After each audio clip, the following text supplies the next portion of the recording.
melaksanakan hal-hal baik tentu pahalanya akan berlipat ganda.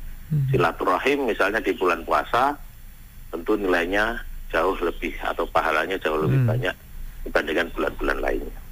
Ya, karena kan kita tahu cara kita untuk tetap bisa berpikir positif ini penting ya, Gus Nabil. Oh iya, ada satu lagi yang saya lupa, Mas. Ini khususnya bagi para teman-teman yang suka berolahraga, mobil khusus saya sendiri karena di bela diri ya, pencaksilat. Kalau saya sering melakukan gerakan-gerakan dasar silat, contohnya salam pagar nusa, itu rutin saya lakukan. Kalau biasanya itu menjelang tidur dan bangun tidur, kalau itu saya lakukan biasanya setelah sahur dan menjelang berbuka. Biasanya itu gerakan-gerakan dasar silat atau kalau yang kami sebut biasanya salam pagar nusa. Nah, ini biasanya untuk apa nih? Salam pagar nusa ini untuk biar apa? Badan kita semakin sehat, semangat atau bagaimana? Ya, karena itu sudah menjadi rutinitas bagi teman-teman pendekar, khususnya pendekar pagar nusa ya. Itu kan gerakan salam itu sangat menyeluruh ya. Mulai dari gerakan kuda-kudanya, kemudian gerakan-gerakan yang lain, ini sangat menyeluruh. Nah, gerakan-gerakan dasar pagar nusa itu ada di salam pagar nusa itu sendiri. Latihan pernafasan juga ada juga di sana terkandung? Nafas? Ya, ada juga di situ. Juga di situ. Namun tidak berat ya, masih yang karena memang itu merupakan babon dari seluruh jurus yang ada di pagar nusa sehingga masih cukup ringan lah, itu tidak terlalu berat. Ya Gus, kalau melihat ini kan Gus ini kan sebagai ketua umum ya di PP Pagar Nusa, bagaimana silaturahmi, kedekatan Gus Nabil juga dengan para yang hadir begitu ya, dengan yang berada di Pagar Nusa sendiri, bagaimana sejauh ini komunikasinya? Di saat-saat pandemi ini memang kita menjadi serba terbatas ya.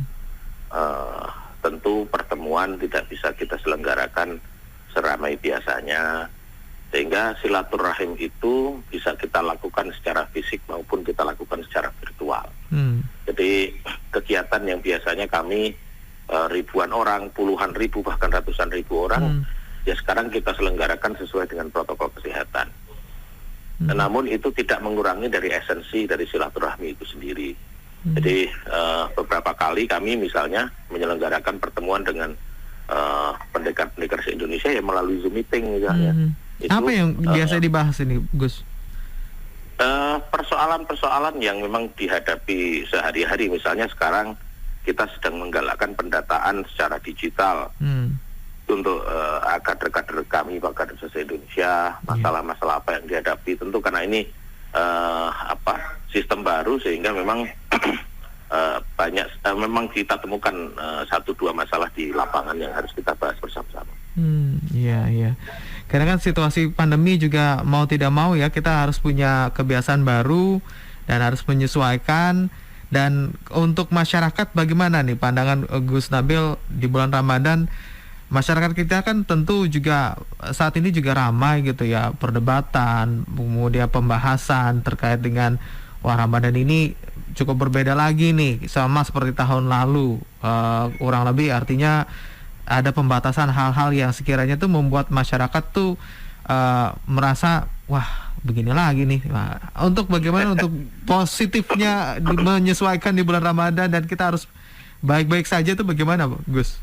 Silakan. Kalau saya melihatnya kalau di bulan puasa ini saya melihatnya ada dua aspek ya, baik aspek psikologis terhadap keluarga maupun aspek ubudiyah atau dalam beribadah. Aspek psikologis saya bersyukur bahwa di saat pandemi ini kita semua tentu memiliki waktu lebih banyak untuk berinteraksi dengan keluarga. Di mana di saat-saat sebelum pandemi tentu waktu berkumpul dengan keluarga itu sangat keluarga inti maksud saya ya, itu sangat sedikit sekali.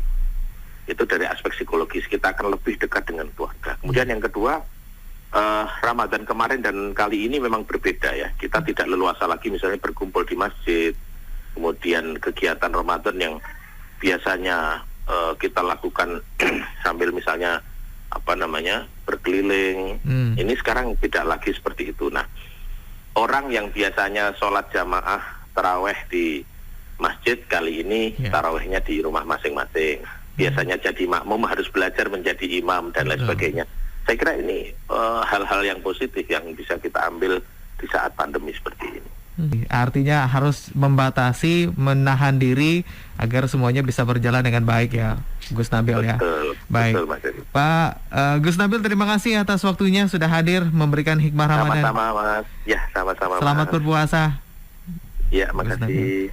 Demikian tadi pendengar Hikmah Ramadan bersama Ketua Umum PP Pagar Nusa NU dan yang juga anggota Komisi 9 DPR RI Nabil Harun. Dan pastikan juga untuk Anda jangan lupa untuk mempersiapkan segala sesuatunya karena sesaat lagi kita akan memasuki waktu imsak wilayah DKI Jakarta dan sekitarnya.